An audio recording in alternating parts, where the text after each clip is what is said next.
আমার আল্লাহ সুবহানাহু ওয়া তাআলা তার হাবিবকে এক নয় দু নয় প্রায় 3000-এর মতো মুজিজা দান করেছিলেন। সুবহানাল্লাহ।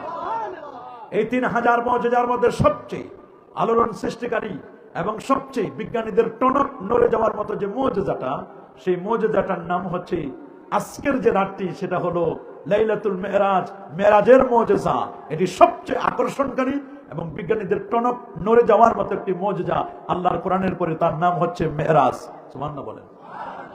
উলামায়ে কেরাম বলে দিয়েছেন স্পষ্ট করে যে আল্লাহর নবীকে আল্লাহ পাক রব্বুল আলামিন এক নয় দু নয় প্রায় 34টা মেরাজ দান করেছিলেন। কয়টা? 34টি মেরাজ দান করেছিলেন, যার 33টি ছিল স্বপ্নযোগে। আর ঐতিহাসিক মেরাজ আজকের এই রাতটি, এটি ছিল ঐতিহাসিক মেরাজ। সশরীরে এবং জাগ্রত অবস্থায় আল্লাহ নবীর এই মেরাজটি এত আকর্ষণীয়, এবং এই মেরাজের মাধ্যমে মহাকাশে যাত্রা শুরু হয়েছে। এই মেরাজের মাধ্যমে আমরা ঊর্ধ্বগমনে যে যাওয়া যায়, এটি আমরা বুঝতে পেরেছি। এবং আজকের যা কিছু আবিষ্কার, রকেট বলেন, প্লেন বলেন, সবগুলো মূলত আমার নবীর মেরাজকে কেন্দ্র করে এগুলো আবিষ্কার হয়েছে। আল্লাহু আকবার বলেন। আরো যেন আল্লাহু আকবার। বৃহস্পতি, গভীর মনোযোগ। আজকের বিজ্ঞান বলছে যে মহাকাশে যাওয়া যায় না, মহাকাশে যাওয়ার কোনো সিস্টেম নাই। ওরা বলছেন আরশে আজিমে কেমনে যাবে? আরশে আজিমে যাওয়া সম্ভব নয়, আমরা তো মঙ্গল গ্রহের পর আর ক্রস করতে পারি না। তো নবীজি কেমনে প্রথম আসমান, দ্বিতীয় আসমান, চতুর্থ আসমান, পঞ্চম, ষষ্ঠ, সপ্তম আকাশ পাড়ি দিবেন? এরপর সিদরাতুল মুনতাহা হয়ে 70,000 নূরের পর্দা পাড়ি দিয়ে আরশে আজিমে তিনি কেমনে যাবেন? এটাকে তারা অসম্ভব মনে করে। ওরা বলছে অনেকগুলো বাধা। ওরা বলছে নবী যখন যাবেন সূর্যের সাথে ঝলসে যাওয়ার কথা। ওরা এক একটা বাধা দিতে দিতে মোট 174টা বাধা তারা রেডি করেছে। বলছে 174টা বাধা, উপরে যাওয়া যায় না, উপর থেকে আসাও যায় না, এটা অসম্ভব। আরশে আজিমের নবীর এই যে মেরাজ, এই মেরাজটাকে তারা বিশ্বাস করতেই চায় না। বলেন না নাউজুবিল্লাহ।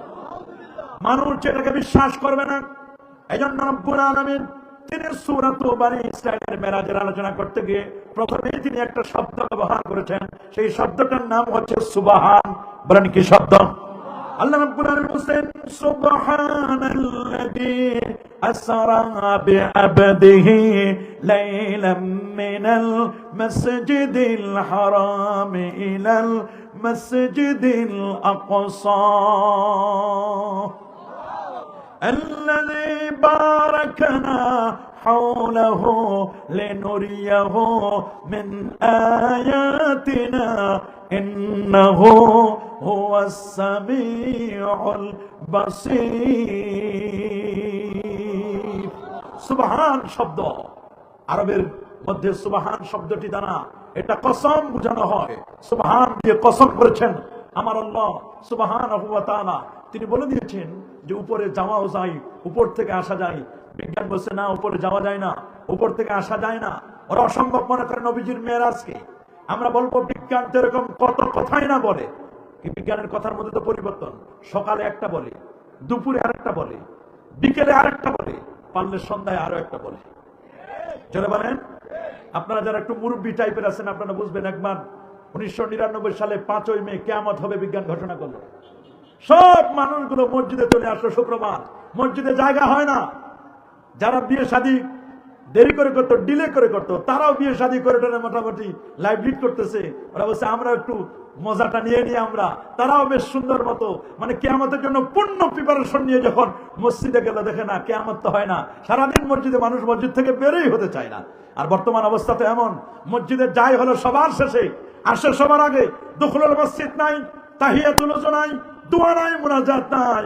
একটু নবীর প্রতি দরুদ এবং সালাম পড়বে, নবীকে ভক্তি ভরে সালাম দিবে, এটাও পর্যন্ত সময় পায় না। যাই সবার শেষে, আসে সবার আগে। কাবলাল জমা নাই, বাদাল জমা নাই, দোয়া মুনাজাত নাই, আসবে সবার শেষে। কিন্তু আসার সময় আবার জুতাগুলো পরিবর্তন করে নিয়ে আসে। কথা বলেন আছে না নাই? আমাদের সমাজে এখন একদল এরকম তৈরি হয়েছে কিনা মনে রাখবেন। ওই দিন আর মসজিদ থেকে কেউ বের হয় না। কিন্তু পরবর্তীতে দেখা গেল বিজ্ঞানের থিওরি এটা নির্ভুল নয়, এটা ভুল প্রমাণিত হলো। পৃথিবীর বিজ্ঞান একরকম, এক এক সময় এক একটা বলে। আমাদের দেশের মিডিয়াগুলো তো আরো কঠিন বিপদ। আমাদের দেশের মিডিয়া দেখেন না, যেইভাবে কিছুদিন আগে আলোচনা করলো, মনে হয় বাংলাদেশের ঢাকা ওরা নিজেরা ভূমিকম্প তৈরি করে মনে হয় ঢাকারে বিদায় করে দিবে। মানে মিডিয়ার ভূমিকম্প আরো বেশি। আল্লাহ জানা ভূমিকম্প দিবে, তাদের মিডিয়ারা আরো বেশি তোলপাড় ভূমিকম্প নিয়ে। মানুষের অন্তরে শুধু ভয় ঢুকায় দেয়। কথা বলেন ঠিক কিনা? আবহাওয়া বার্তা যা দেয় অনেক সময় আবহাওয়া বার্তা সঠিক হয় না। এই জন্য বিজ্ঞানের কথা বিশ্বাস করা বড় কঠিন। বিজ্ঞান এক সময় বলতো সূর্য ঘুরে, পরে বলছে না সূর্য ঘুরে না পৃথিবী ঘুরে, পরে বলছেন সূর্য ঘুরে না পৃথিবীও ঘুরে না। এখন বিজ্ঞানের লেটেস্ট কথা হলো সূর্য ঘুরে পৃথিবীও ঘুরে, আমরা নিজেরাও ঘুরি, সবাই ঘুরি, ঘুরাঘুরি নিয়ে আমরা আছি, আলহামদুলিল্লাহ বলেন। আর এই কথা আমার আল্লাহ ১৫০০ বছর আগে কোরআন মাজিদে আল্লাহ বলে দিয়েছেন, লাশ-শামসু ইয়ানবাগি লাহা আন তুদরিকাল কমারা ওয়ালাল লাইলু সাবিকুন নাহার ওয়া কুল্লুন ফি ফালাকি ইয়াসবাহুন। সুবহানাল্লাহ। সূর্য পারে না চন্দ্রকে নাগাল ধরতে, চন্দ্র পারে না সূর্যকে নাগাল ধরতে, বরং প্রত্যেকে তার নিজস্ব কক্ষপথে পরিভ্রমণ করছে, কখনো জ্ঞানজাম করে না, কখনো ফিতনা সৃষ্টি করে না। এই জন্য আমার আল্লাহ তার কোরআনের মধ্যে সূরা দিলেন, সূরাতুশ শামস, সূর্যের নামে একটা সূরা দিলেন, ওয়াশ শামসু ওয়া দুহাহা ওয়াল কামারি ইযা তালাহা ওয়ান নাহারি ইযা জাল্লাহা ওয়াল লাইলি ইযা ইয়াগশাহা ওয়াস সামাই ওয়া মা বানাহা। সূর্য নিয়ে আল্লাহ সূরা দিলেন সূর্যের ব্যাপারে। সূর্য এখান থেকে ৯,৩০,০০,০০০ মাইল দূরে, দ্যাট মিন্স প্রায় ১৫ কোটি কিলোমিটার দূরে হচ্ছে সূর্য। আল্লাহু আকবার বলেন। বিজ্ঞান বলে নবী যখন সূর্যের পাশ দিয়ে যাবে, নবী তো পুড়ে যাওয়ার কথা, নবী তো ছাই হয়ে যাওয়ার কথা, কিন্তু ওরা জানে না সূর্যের চেয়েও পাওয়ারফুল আমার নবীজি। আল্লাহু আকবার বলেন। এটি সাধারণ কোনো কথা নয়। আরে বাবা খুব ভালো করে শুনবেন। মা আয়েশা রাদিয়াল্লাহু তাআলা আনহা তিনি বলে দিয়েছেন, লানা শামসুন ওয়ালিল আফাকে শামসুন।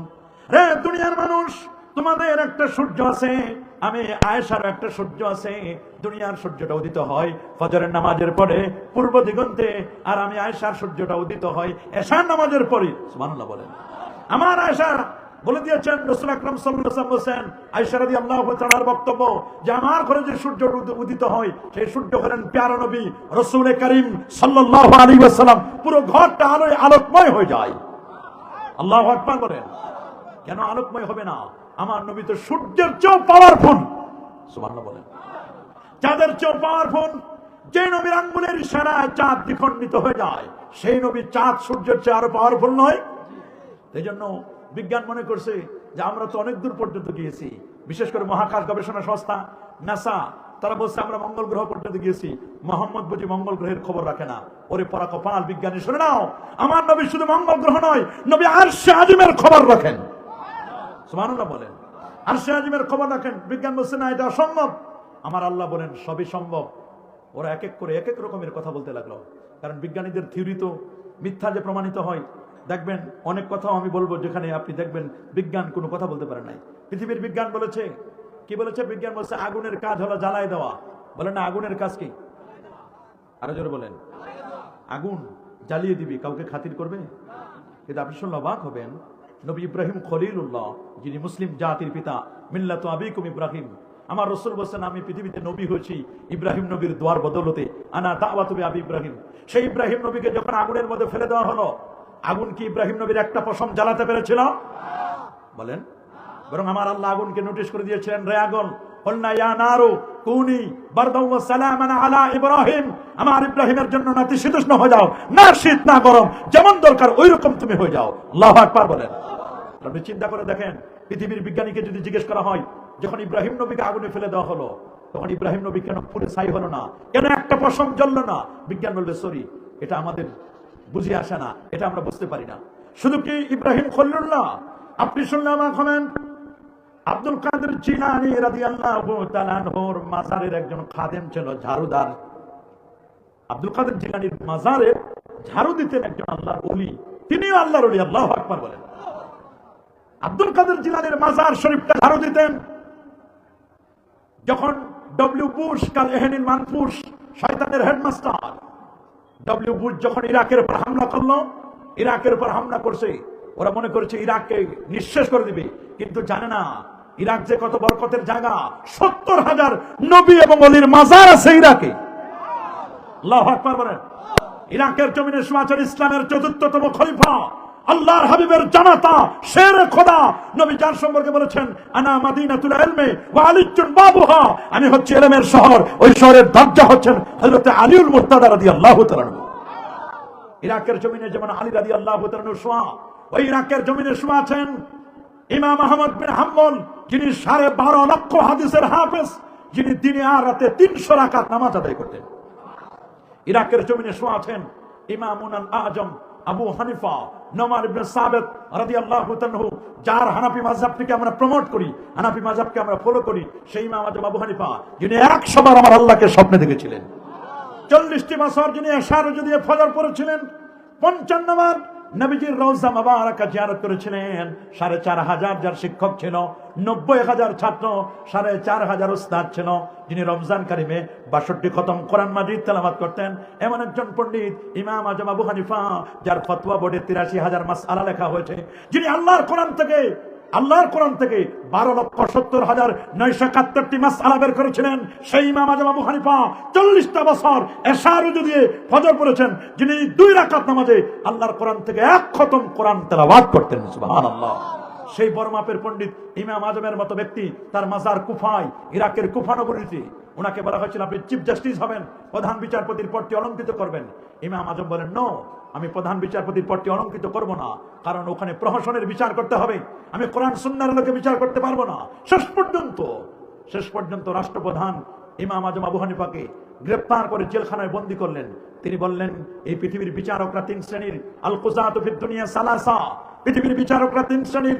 1 শ্রেণীর বিচারক জান্নাতি, 2 শ্রেণীর বিচারক হলো জাহান্নামী, যারা প্রহসনের বিচার করে, ঘুষ খেয়ে সুদ ঘুষের কারবারের সাথে সম্পৃক্ত, যারা রেশমা ঘুষ নিয়ে যারা বিচার করে, প্রহসনের বিচার করে, কোরআন এবং সুন্নাহর বাইরে বিচার করে, কিয়ামতের ময়দানে ওই বিচারককে, ওই জজকে আদালতে, আল্লাহর আদালতে, সে দুনিয়ার আদালতে বিচার করেছে, আল্লাহর আদালতে নাক সেঁচা দিয়ে তাকে জাহান্নামের মধ্যে নিক্ষেপ করা হবে। নাউজুবিল্লাহ বলেন, আরো যেমন নাউজুবিল্লাহ। এই কারণে ইমাম আজম আবু হানিফা তিনি চিফ জাস্টিসের পদটি অলংকৃত করেন নাই। ইমাম আজমের মতো ব্যক্তি ইরাকের জমিনে শোয়া, বিশ্বর হাফিজ যিনি প্রতি সপ্তাহে আল্লাহর হাবিবের জিয়ারত পেতেন, বিশ্বর হাফির মতো আল্লাহর ওলি ইরাকের জমিনে শোয়া আছেন। ওই জমিনে এত বড় বড় ওলিরা শোয়া, ইরাকের জমিন থেকে ইসলামকে মিটাতে পারে নাই। আব্দুল কাদের জিলানীর মাজার হচ্ছে ইরাকে। সুবহানাল্লাহ বলেন।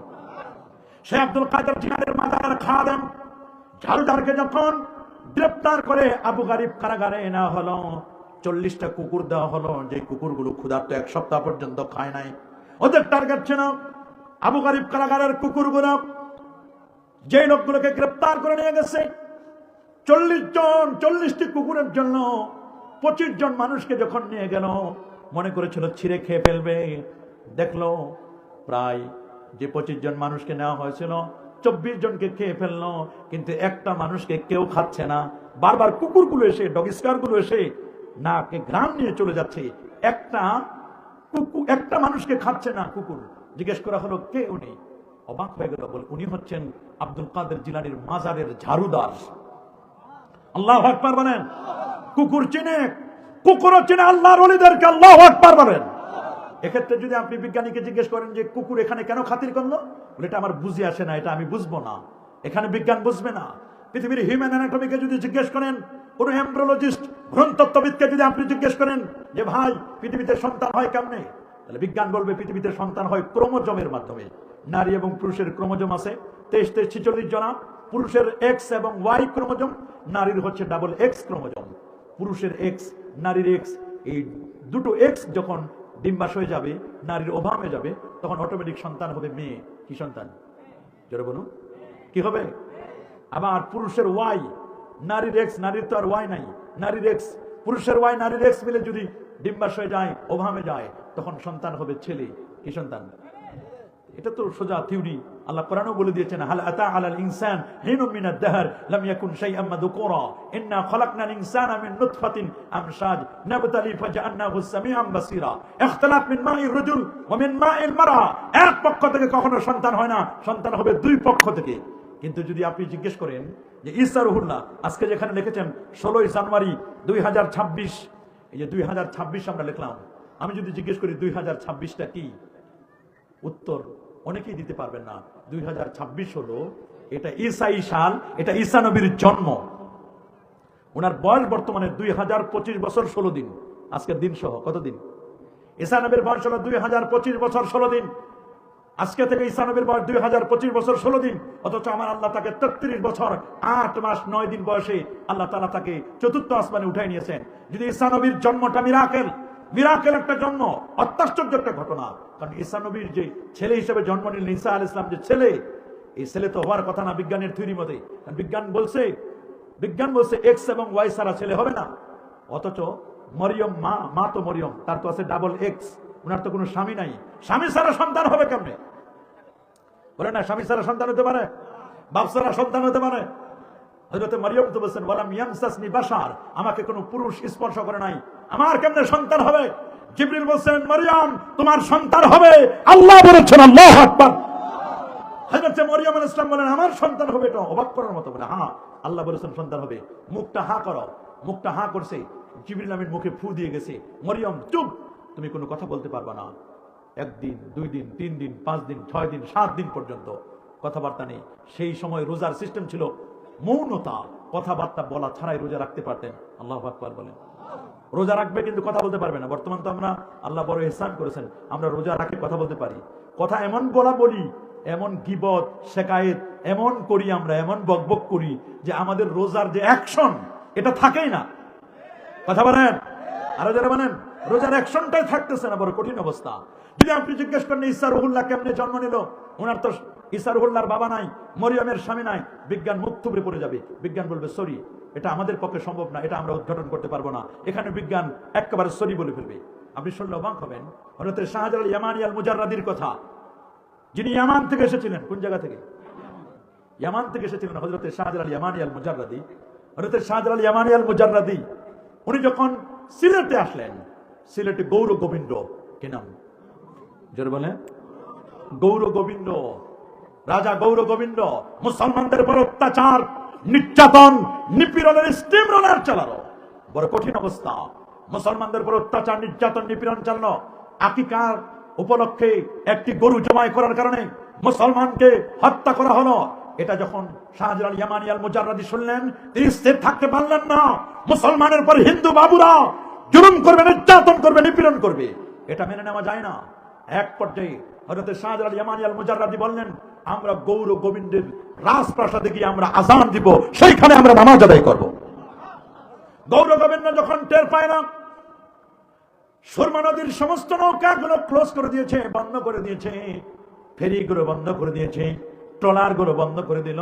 ফেরি বন্ধ, ট্রলার বন্ধ, নৌকাগুলো বন্ধ, যেন মোল্লা শাহজালাল ইয়ামানি যেন পার হতে না পারে, এমন সিস্টেম যখন করলো হযরতে শাহজালাল ইয়ামানি আল মুজাররাদি বলেন, কোনো ফেরি লাগবে না, কোনো নৌকা লাগবে না, কোনো ট্রলার লাগবে না, তোমরা যারা আছো তোমরা রেডি হও, আমি তোমাদেরকে একটা জায়নামাজ দিচ্ছি, জায়নামাজের মধ্যে তোমরা সবাই উঠো। আল্লাহর ওলি হযরত শাহজালাল ইয়ামানি আল মুজাররাদি তিনি নিজের জায়নামাজটাকে খাদেমের কাছে হ্যান্ডওভার করলেন, বললেন এই নাও জায়নামাজ। খাদেমের কাছে জায়নামাজটা দিয়ে বললেন, যাও সুরমা নদীর উপরে জায়নামাজটা বিছায় দাও। আর্কিমিডিসের সূত্র বলে পানির উপরে কোনো ভারী জিনিস রাখলে এটা ডুবে যাওয়ার কথা, কথা বলে ডুবে যাওয়ার কথা। কিন্তু জায়নামাজ যখন বিছায় দিল, বিছায় দেওয়ার পরে হুজুরকে জিজ্ঞেস করলেন, হুজুর কি করবো? বলে আমার 360 জন সঙ্গী কি আছো? বলে জি হুজুর আছি। তোমরা এক এক করে উঠতে থাকো। সুবহানাল্লাহ বলেন। 360 জন সঙ্গীকে যখন একটা জায়নামাজে উঠতে বললেন, বলে একটা জায়নামাজে আমরা কয়জন উঠবো? বলে একজন একজন করে উঠতে থাকো। একজন করে উঠতে লাগলো, জায়নামাজ বড় হতে লাগলো। 360 জন সঙ্গী যখন জায়নামাজে একটা জায়নামাজে উঠলো, জায়নামাজ ডুবে না। আল্লাহু আকবার বলেন। বলেন জায়নামাজ ডুবে না। শাহজালাল ইয়ামানি বলছেন চলো। বলে হুজুর আপনি? বলে আমাকে যেতে হবে। বলে না, আপনি ছাড়া আমরা কেমনে যাবো, মানে মরবো। শাহজালাল ইয়ামানি আল মুজাররাদি তিনিও জায়নামাজে উঠলেন, উঠে বললেন স্টার্ট দাও, চলো স্টার্ট দাও। বলে স্টার্ট দিব কি? এটা তো একটা জায়নামাজ, এখানে তো কোনো মেশিন নাই, কোনো অকটেন নাই, পেট্রোল নাই, ডিজেল নাই, কিচ্ছু নাই, এখানে স্টার্ট দেওয়ার কি? এখানে তো মেশিনে নাই, এটা তো একটা জায়নামাজে আমরা উঠেছি। বলে পড়ো বিসমিল্লাহি মাজরেহা ওয়া মুরসাহা ইন্না রাব্বি লাগাফুর রহিম। যখন এই দোয়া পড়তে লাগলেন, দোয়া পড়তে দেরি জায়নামাজ আর জায়নামাজ নয়, এটা ফেরি হয়ে 360 জন আল্লাহর ওলিকে পার করাই দিলেন। এটা যদি কোনো বিজ্ঞানকে জিজ্ঞেস, কোনো বিজ্ঞানীকে জিজ্ঞেস করেন, কোন সায়েন্টিস্টকে যদি জিজ্ঞেস করেন কেমনে জায়নামাজ ফেরি হয়ে গেল, বিজ্ঞান বলবে সরি এটা আমরা জানি না, বলবে বিজ্ঞান। আরেকটি আপনি শুনলে অবাক হবেন, রাসূলের একজন প্রিয় সাহাবী হযরত আমর ইবনে আস রাদিয়াল্লাহু তাআলা 300 ঘোড়সওয়ার নিয়ে টাইগ্রিস নদী পাড়ি দিবেন। আফ্রিকার জঙ্গলে ওই পারে, আফ্রিকার ওপারে যুদ্ধের ময়দানে মুসলমান যাবে। 300 জন ঘোড়সওয়ার নিয়ে নবীর প্রিয় সাহাবী আমর ইবনে আস রাদিয়াল্লাহু তাআলা যখন রওনা হলেন, যেতে যেতে যেতে যেতে যেতে যেতে যখন টাইগ্রিস নদী, দাজলা নদী সামনে চলে আসলো, সাহাবায়ে কেরাম বললেন, আমর ইবনে আস, মুজাহিদ বাহিনীরা বলল আমরা তো কেউ সাঁতার জানি না, আমরা কিভাবে এই নদী পাড়ি দেব? আমরা কি তাহলে মদিনা শরীফে ফিরে যাব, নাকি আমরা ওপারে যাব? কেমনে যাব? কোনো সিস্টেম আছে কিনা? তখন আমর ইবনে আস রাদিয়াল্লাহু তাআলা বলেন, তোমরা আমাকে 5টা মিনিট সময় দাও, আমি একটু আল্লাহর হাবিবের সাথে যোগাযোগ করি। সেই সময় কোনো লিঙ্ক ছিল না, কোনো মোবাইল টেলিফোন কিছুই ছিল না, কোন রকমের কোনো নেটওয়ার্ক ছিল না। কিন্তু দুনিয়ার নেটওয়ার্ক যখন বন্ধ হয়ে যায়, তখন কলবের নেটওয়ার্ক চালু হয়ে যায়। আরে বাবা, দুনিয়ার নেটওয়ার্ক যখন বন্ধ হয়, কলবের নেটওয়ার্ক তখন চালু হয়ে যায়। এমন একটা সময় আসবে, সমস্ত স্যাটেলাইট ধ্বংস হয়ে যাবে, কোনো নেটওয়ার্ক থাকবে না। ইমাম মাহদী আসার পরে যখন কিয়ামত হবে, কোনো নেটওয়ার্ক থাকবে না, তখন যোগাযোগ কেমন হবে? আর এখনো বিজ্ঞানীরা বলছে যে সেই দিন আর বেশি দূর নয়, সমস্ত নেটওয়ার্ক ব্যবস্থা যখন ধ্বংস হয়ে যাবে, তখন আল্লাহর ওলিদের কলবের নেটওয়ার্ক তখন জারি থাকবে। সুবহানাল্লাহ বলেন, আল্লাহু আকবার বলেন। দেখবেন সেই দিন আর বেশি দূর নয়, সেই দিন আর বেশি দূর নয়। সমস্ত নেটওয়ার্ক যখন ধ্বংস হয়ে যাবে, তখন কেমনে হবে? রাসূল আকরাম সাল্লাল্লাহু আলাইহি ওয়াসাল্লামের প্রিয় সাহাবী হযরত আমর ইবনে আস রাদিয়াল্লাহু তাআলা বললেন, আমি রাসূলের সাথে একটু যোগাযোগ করি। বলে, আপনি কিভাবে যোগাযোগ করবেন? বলে, আমাকে 5টা মিনিট সময় দাও, তোমরা এখানে একটু অপেক্ষা করো, আমাকে নিরিবিলি নিকুঞ্জ পরিবেশে সেফ জোনে আমাকে একটু যাইতে দাও। উনি একটু সেফ জোনে একটু দূরে গিয়ে উনি চক্ষু বন্ধ করলেন। চক্ষু বন্ধ করলে যোগাযোগ হয়ে যায়। সুবহানাল্লাহ বলেন, আল্লাহু আকবার বলেন। আল্লাহর ওলিরা চক্ষু বন্ধ করতেন। প্রফেসর আব্দুল খালেক রহমাতুল্লাহ আলাইহি সতুরার হুজুর, আরে বাবা, সতুরার হুজুরকে হিন্দু বাবুরা পর্যন্ত তারা নিয়ে যেত দোয়ার জন্য। আল্লাহু আকবার। বলতো, হুজুর আমাদের এলাকায় কোনো বৃষ্টি হয় না, আপনি একটু দোয়া করে দেন, আপনি দোয়া করলে শুনছি বৃষ্টি হয়। সুবহানাল্লাহ বলেন, আল্লাহু আকবার বলেন। 300 ঘর সমান কেমনে টাইগ্রিস নদী পাড়ি দিবেন, দাজলা নদী কেমনে পাড়ি দিবেন? নবীর প্রিয় সাহাবী আমর ইবনে আস রাদিয়াল্লাহু তাআলা নবীর সাথে যোগাযোগ করলেন। নবীজি বলেন, ওরা সাঁতার জানুক আর নাই জানুক, মুসলমান আমরা ফিরে যাওয়ার জাতি নয়, ওদেরকে সামনে যেতে হবে। বলে, কি করব? বলে, 300 ঘোড় সওয়ার নিয়ে তোমরা দাজলা নদী পাড়ি দাও, দেখো কি হয়। 300 ঘোড় সওয়ার যখন ঘোড়াগুলো চালাই দিল, মুহূর্তের মধ্যে তারা ওপারে চলে গেল। একটা ঘোড়ার পায়ের খুরার মধ্যে 1 ইঞ্চি পরিমাণ পানি লাগে নাই, একটা ফোঁটা পানি লাগে না। আল্লাহু আকবার। যদি আপনি পৃথিবীর বিজ্ঞানীদেরকে বলেন, আর্কিমিডিসের সূত্র যারা আবিষ্কার করেছে তাদেরকে যদি জিজ্ঞেস করেন, 300 ঘর সওয়ার নদী পাড়ি দিল, কিন্তু একটা চুল পরিমাণ ভিজলো না, ঘোড়ার পায়ের খোঁড়াও ভিজলো না। বিজ্ঞান বলবে, এটা আমরা জানি না। এই জন্য বিজ্ঞানের কথা সবসময় বিশ্বাস করা যায় না। বিজ্ঞান বলছে মহাকাশের উপরে যাওয়া যায় না, সর্বোচ্চ মঙ্গল গ্রহ, এরপরে আমাদের কাছে কোনো তথ্য নাই। ওরা তো বলছে যে আকাশ হলো একটা, বাকিগুলো সব ধোঁয়া। আমার আল্লাহ বলেন, আকাশ একটা নয়, আকাশ হলো 7টা। এক একটা আসমানকে আল্লাহ তাআলা এক এক ভাবে বানাইছেন। এই জন্য তারা নবীজির মেরাজটাকে অস্বীকার করে, বলে না, উপরে যাওয়া যাবে না, উপরে যাওয়ার কোনো সিস্টেম নাই, নবীজি ঝলসে যাবে, নবীজি পুড়ে যাবে। কুররায়ে নারিয়া, নবমণ্ডলের অনেকগুলো স্তর আছে, এই স্তরগুলোতে নবী হারিয়ে যাবেন। অথচ নিবেন তো আমার আল্লাহ, আল্লাহ নিবেন। আল্লাহ যদি কাউকে নেন, তাহলে পৃথিবীর কোনো বাধা থাকতে পারে? হাত করে দেখান, বাধা থাকতে পারে? নারায়ে তাকবীর, নারায়ে রিসালাত, আহলে সুন্নাত ওয়াল জামাত, সুন্নি মহাসমাবেশ, সুন্নি মহাসম্মেলন, দুরাইল গ্রামবাসীর মাহফিল, কোরআন সুন্নাহর আলো, কোরআন সুন্নাহ যেখানে, নারায়ে তাকবীর। এই জন্য তারা মেরাজকে বিশ্বাস করতে চায় না। অথচ মেরাজ, এটা কি আমরা বিশ্বাস করি কিনা? বলবেন, হুজুর কেন মেরাজ হলো? মেরাজের পুরো সফরটাকে আমরা 3টা ভাগে ভাগ করব। বলেন না, কয় ভাগে? হুজুর বলেন, কয় ভাগে? 3টা ভাগে আমরা ভাগ করব। প্রথম ভাগ হলো বাইতুল্লাহ থেকে বাইতুল মুকাদ্দাস পর্যন্ত, এটার নাম হলো ইসরা। বলেন, এটার নাম কি? এইটাকে যদি কেউ অস্বীকার করে, তাহলে লোকটা ইমানদার হিসেবে পরিচয় দিতে পারবে না, লোকটি বেঈমান হয়ে যাবে। কি হয়ে যাবে? কারণ এটা কোরআন দ্বারা সাব্যস্ত, এটাকে অস্বীকার করার কোনো জো নেই, এটাকে অস্বীকার করা যাবে না। দ্বিতীয় হলো বাইতুল মুকাদ্দাস থেকে নিয়ে একেবারে সিদরাতুল মুনতাহা পর্যন্ত, এটা দ্বিতীয় সফর। এটাকে বলা হয় উরুজ, মেরাজ, সিঁড়ির মতো। সুবহানাল্লাহ বলেন। এটা হাদিসে মাশহুর দ্বারা প্রমাণিত। এইটাকে যদি কেউ অস্বীকার করে, লোকটি পথভ্রষ্ট হবে, গোমরাহ হয়ে যাবে। আর সেই সিদরাতুল মুনতাহা থেকে নিয়ে লা জামান লা মাকান, আরো উপরে একেবারে কাবা কাউসাইন পর্যন্ত, দিদারে ইলাহি পর্যন্ত, এটা আরেকটা সফর। এটাকে উলামায়ে কেরাম বলেন এরাজ, ইসরা, মিরাজ, মেরাজ, আর এরাজ। এই 3টা সফর। সুবহানাল্লাহ বলেন, আল্লাহু আকবার বলেন।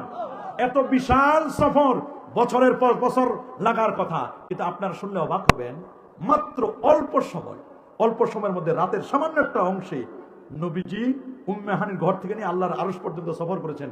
অথচ বাইতুল্লাহ থেকে বাইতুল মুকাদ্দাস যেতে সময় লাগে 3 মাস। বলেন না কয় মাস? 3 মাসের পথ। বাইতুল্লাহ থেকে বাইতুল মুকাদ্দাস যেতে 3 মাসের পথ।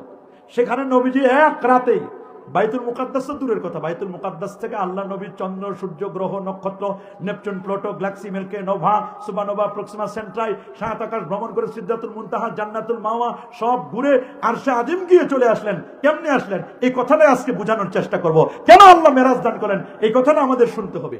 আল্লাহ কবুল করুন, আল্লাহ মঞ্জুর করুন, জোরে বলে আমিন। আল্লাহর হাবিব প্যারা নবী রাসূল করিম সাল্লাল্লাহু আলাইহি ওয়াসাল্লাম, তিনি হচ্ছেন সমস্ত নবীদের নবী, সেরা নবী, সাইয়্যিদুল আম্বিয়া ওয়াল মুরসালিন, এবং তিনি আখেরি নবী। আমার নবীর পরে আর কোন নবী আসবে নাকি? কথা বলুন, আসবে? কোন চান্স আছে? না, কোন চান্স নাই। কোন চান্স আছে? তো বিজ্ঞানদের অস্বীকার করতেছে, ওরা বলেন যে উপর থেকে আসা যায় না, উপরে যাওয়া যায় না। ওরা একটা থিওরি বের করছে, বলে থিওরিটা কি? বলে থিওরিটা হচ্ছে এই, উপর থেকে আসবে কেমনে? বলছে উপর থেকে এসেছেন, প্রমাণ আছে আদম এবং হাওয়া। বলে না, আদম এবং তারা ছিল কোথায়? জান্নাতে। বলে না কোথায়? বলে জান্নাত কোথায়? বলছে ওয়ালাকাদ রাআহু নাজলাতান উখরা ইনদা সিদরাতুল মুনতাহা ইনদাহা জান্নাতুল মাওয়া। জান্নাতুল মাওয়ার পাশে হলো সিদরাতুল মুনতাহা, সিদরাতুল মুনতাহার পাশে হলো জান্নাত। আল্লাহু আকবার বলেন। তো সে জান্নাত থেকে আল্লাহ আদম নবীকে পাঠালেন শ্রীলঙ্কায়, জাবালে আদম, আদম স্মিটে, সেখানে আদম আলাইহিস সালামকে পাঠালেন। আর মা হাওয়াকে পাঠালেন আল্লাহ তাআলা জেদ্দায়, মাকবারাত উম্মে না হাওয়া। আমি মা হাওয়ার মাজার বহুবার 10-12 বার জিয়ারত করে এসেছি। আল্লাহু আকবার বলেন।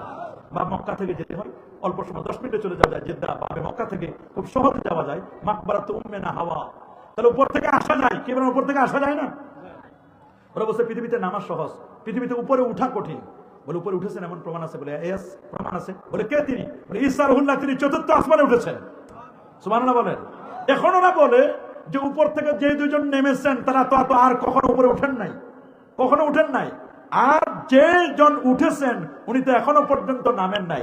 যিনারা উঠেছে, যিনারা নেমেছেন তারা উপরে উঠেন নাই, আর যিনি উঠেছেন ঈসা রুহুল্লাহ, তিনি এখনো পর্যন্ত নামেন নাই। এমন একজনের ইতিহাস আমাদেরকে বলেন যিনি উপরে উঠেছেন এবং নেমেছেন। বলে তিনি কে? তিনি হচ্ছেন আমাদের নবীজি, প্যারা নবী, নবীজি মুহাম্মদুর রাসূলুল্লাহ সাল্লাল্লাহু আলাইহি ওয়াসাল্লাম, যিনি উপরে উঠেছেন এবং উপর থেকে নেমেছেন। বলে এই যে সফরটা, এটা কেন দিল? বলছে কয়েকটি কারণে। প্রথম কারণ হচ্ছে নবীকে সান্ত্বনা দেওয়া। বলে না, নবীকে কি? তাহলে বোঝা গেল নবীর কোনো বিপদ ঘটেছিল? অবশ্যই বিপদ ঘটেছিল। না তো বলে দিলেন আপনি, অবশ্যই বিপদ ঘটেছিল। কি বিপদ? দেখেন, বিপদের তো শেষ নাই। আসাদুল বালাল আম্বিয়া, সবচেয়ে বড় বিপদ আল্লাহ দান করেন নবীদেরকে। কাদেরকে? আরো জোরে, কাদেরকে দেন? নবীদেরকে আল্লাহ তাআলা সবচেয়ে বেশি বড় বিপদ দেন। দেখেন না, নবীজির জন্মের আগে বাবাকে হারালেন। কাকি? জন্মের আগে তিনি বাবাকে হারালেন, বাবাকে দেখতে পারেন নাই। নবী যখন মায়ের পেটে, তখন বাবা পৃথিবী থেকে বিদায় হয়ে গেলেন। আল্লাহু আকবার বলেন। বাবা হারালেন। বাবা হারানোর পরে হালিমাতুস সাদিয়ার কাছ থেকে 4 বছর বয়সে যখন আসলেন, আসার পরে যখন খেলাধুলা করছেন ছোট্ট ছোট সোনামণিদের সাথে, তখন একদিন দাদাকে বলেন, দাদা সবাই তো তাদের সন্তানদেরকে নিয়ে যায়, আমার আব্বা কেন আমাকে নিতে আসে না? হঠাৎ করে তার বাবার কথা মনে পড়লো। বাবার কথা মনে পড়লে দাদা আব্দুল মুত্তালিবকে বলেন, আমার আব্বা কোথায়? আমি আব্বাকে কেন দেখি না? তখন উম্মে আইমানকে ডাকলেন, খাদেমা উম্মে আইমানকে, নার্সিং করতেন যিনি। এবং আব্দুল মুত্তালিব তার বৌমা আমেনাকে ডাকলেন, বৌমা দেখো আমার নাতি মোহাম্মদ তোমার সন্তান কি বলে। সে তো শুধু আব্দুল্লাহকে দেখতে চায়, ওর বাবার কথা বলতেছে, একটু ওর বাবার কবরটা একটু দেখায় নিয়ে আসো। সুবহানাল্লাহ বলেন। আমার রাসূল মায়ের সাথে, আমেনার সাথে সাথে নিলেন উম্মে আইমানকে, বাবার কবর জিয়ারত করতে গেলেন। বাবার কবর জিয়ারত করতে গিয়ে আমার রাসূল তার মাকেও হারালেন। দেখেন বিপদ কেমনে আসে। জন্মের আগে বাবাকে হারালেন, বাবার কবর জিয়ারত করতে গিয়ে নবীজি মাকে হারালেন। মাকে হারায়া নবীজি একেবারে শোকাহত, প্রচন্ড শোকাহত আল্লাহ নবী। তারপর নবী চোখের পানি মুছতে মুছতে তিনি চলে আসলেন মক্কা শরীফে। মক্কা শরীফে এসে আপনি দেখলে অবাক হবেন, মা আমেনার কবরটা সিম্পল একটা কবর, মাকবারাত উম্মে রাসূলিল্লাহ সাল্লাল্লাহু আলাইহি ওয়াসাল্লাম। রাস্তার পাশে একটা কবর, শুধু একটা পাথর দেওয়া আছে, এটা চিহ্নিত। পাথরের উপর লেখা আছে, কেউ যেন একটা কালো কালি দিয়ে লেখা আর একটা লাল কালি দিয়ে লেখা, মাকবারাত উম্মে রাসূলুল্লাহ সাল্লাল্লাহু আলাইহি ওয়াসাল্লাম। আমার নবীজির মায়ের কবর, আমরা নবীজির আম্মা জানের কবর জিয়ারত করছি। আমার সাথে যে সমস্ত মেহমানরা ছিল, আমি অবাক হয়ে গেছি, কেউ চোখের পানি রাখতে পারে না। আজকে পরা কপাল একদল বের হয়েছে নবীর মা বাবার ব্যাপারে, বলে নবীর মা বাবা নাকি জাহান্নামী। নাউজুবিল্লাহ। মানে আমার নবীর মা বাবা কি জাহান্নামী? প্রশ্ন আসে না। আহলে সুন্নাহ ওয়াল জামাত আকীদা ইন্না ওয়ালিদা রাসূলুল্লাহ সাল্লাল্লাহু আলাইহি ওয়াসাল্লাম মিন আহলিন নাজাত, নবীর মা এবং বাবা দুজনেই তারা জান্নাতি ছিলেন। একদল বলছে কবর জিয়ারত করা লাগে না। আরে বাবা, কবর জিয়ারত করা এটা সুন্নাত। বলেন না কবর জিয়ারত করা কি? আরে যারা বলেন কবর জিয়ারত করা কি সুন্নাত। নবীজি নিজেই তার আম্মা জানের কবর জিয়ারত করেছেন, মার কবর জিয়ারত করে নবীজি নিজেকে দিয়েছেন। সহিহ মুসলিমের রওয়ায়াত, ইন্না রাসূলুল্লাহ সাল্লাল্লাহু আলাইহি ওয়াসাল্লাম যারা কবর উম্মি বাকা ওয়া বাকা মান হাওলা, নবী নিজেই তার আম্মা জানের কবর জিয়ারত করলেন, নবীজি নিজে কাঁদলেন, সাহাবায়ে কেরামও কাঁদলেন। সাহাবায়ে কেরাম তাদের বুক ভিজিয়ে দিলেন কাঁদতে কাঁদতে, নবীও কেঁদেছেন, সাহাবায়ে কেরামও কেঁদেছেন। নবী যদি কবর জিয়ারত করতে পারে, আমরা আমাদের মা বাবা দাদা দাদি পীর মুর্শিদ এদের কবর জিয়ারত করতে পারি না? হাত তুলে দেখান, আমরা কবর জিয়ারত করতে পারি কি পারি না? নিঃসন্দেহে কবর জিয়ারত করা এটি সুন্নাতে রাসূল, সুন্নাতে সাহাবা। সুবহানাল্লাহ। নবীজি নিজে হাদিস বলেছেন, কুনতু নাহাইতুকুম আন জিয়ারাতিল কবর, আমি তোমাদেরকে এককালে কবর জিয়ারত করতে নিষেধ করতাম। আল-আন ফাজুরুহা, তোমরা কোন কবর জিয়ারত করো, ফাইন্নাহা তুযাক্কিরুল মাউতা, ওরে কবর জিয়ারত করলে মৃত্যুর কথা মনে পড়ে, তুযাক্কিরুল আখিরা, আখিরাতের স্মরণিকা হয়, ওয়া তুজাহিদু আনিদ দুনিয়া, লোকটি দুনিয়া থেকে বিমুখে আল্লাহর দিকে মনোনিবেশ করে। কবর দেখলেও তো সওয়াব, বলে না কবর দেখলেও কি? আমার নবী তার মা বাবার কবর জিয়ারত করেছেন, মার কবর জিয়ারত করেছেন, বাবার কবর জিয়ারত করেছেন। আল্লাহর হাবিব মা হারালেন, বাবা হারালেন, এতিম নবী কিছুদিন যেতে না যেতে তার দাদা আব্দুল মুত্তালিবকে হারালেন, দাদাকেও হারিয়ে ফেললেন। দাদা আব্দুল মুত্তালিব পৃথিবী থেকে বিদায় হওয়ার আগে দায়িত্ব দিয়ে গেছিলেন যে আমার এই নাতি মুহাম্মদকে কে দেখবে, কে দেখবে, কে? এক পর্যায়ে দায়িত্ব দিলেন আবু তালেবের কাছে। আবু তালেবের কাছে যখন দিলেন দায়িত্বটি, আবু তালেবের কাছে দায়িত্ব দিলে, আবু তালেব মুসলমান ছিলেন না, আবু তালেব যদিও মুসলমান ছিলেন না, আবু তালেব যদিও মুসলমান ছিলেন না। এ বাবা মাইকম্যান কে আছে, এটা একটু সামনে আগে যাবে, মুশকিল, কতদিন কষ্ট করে কথা বলতে হবে, চেয়ারটা মোটেও সুবিধা না, বসেও এখন শান্তি পাচ্ছে না। একটা হলো উঁচা, পিছনে এলান দেওয়া যায় না, কত কঠিন কষ্ট।